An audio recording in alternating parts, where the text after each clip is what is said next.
If you go back to the fundamentals of physics that you learned in high school, you'll recall studying Newton's three laws of motion. Let's focus on Newton's first law for now, also called the law of inertia. An object at rest stays at rest, and an object in motion stays in motion with the same speed and in the same direction unless acted upon by an unbalanced force. The way it translates in terms of success is that slackers and procrastinators tend to stay that way, and superachievers who develop a successful rhythm of doing meaningful actions keep achieving more and more. The way to break inertia is to set things in motion. This can be a challenging task on its own and will require willpower and, most importantly, why power.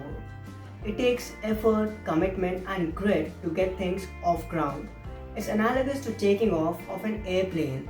It takes immense momentum for a plane to take off and reach high altitudes, but once it is in the air, it gets easier as all it has to do is cruise through at a constant speed. The same applies during the launch of a rocket ship. The space shuttle consumes tons of fuel during the initial minutes of its flight than it does for the remaining trip. The simple reason being that it has to break free from the pull of gravity. Once it is successful to do so, it can glide in the orbit. Our old ways and previous conditioning are like inertia and the pull of gravity. We are innately wired to stay at rest. That's why whenever we are building a new habit or starting a new venture, we need a huge amount of energy to break the inertia and get things moved forward. But once we are able to build momentum, we become unstoppable and unbeatable even though we put considerably less effort.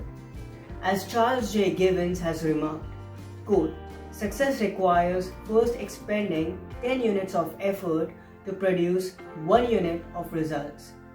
Your momentum will then produce 10 units of results with each unit of effort." End quote. Once we have momentum, sticking to performing actions becomes easier for us than not doing them.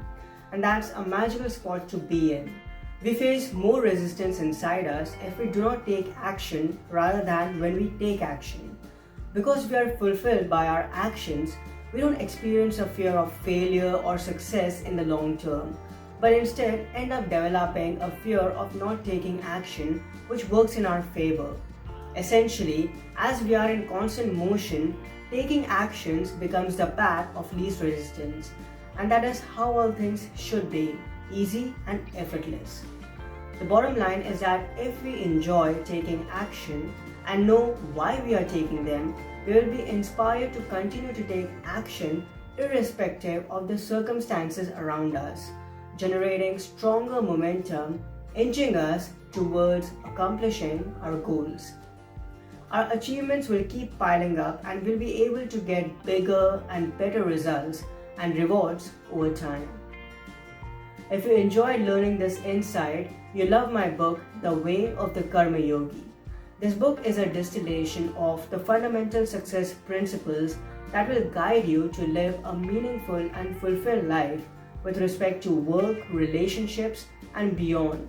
This easy-to-use step-by-step guide allows you to bring consistency in your actions and inspires to progress forward, leaving mediocrity behind.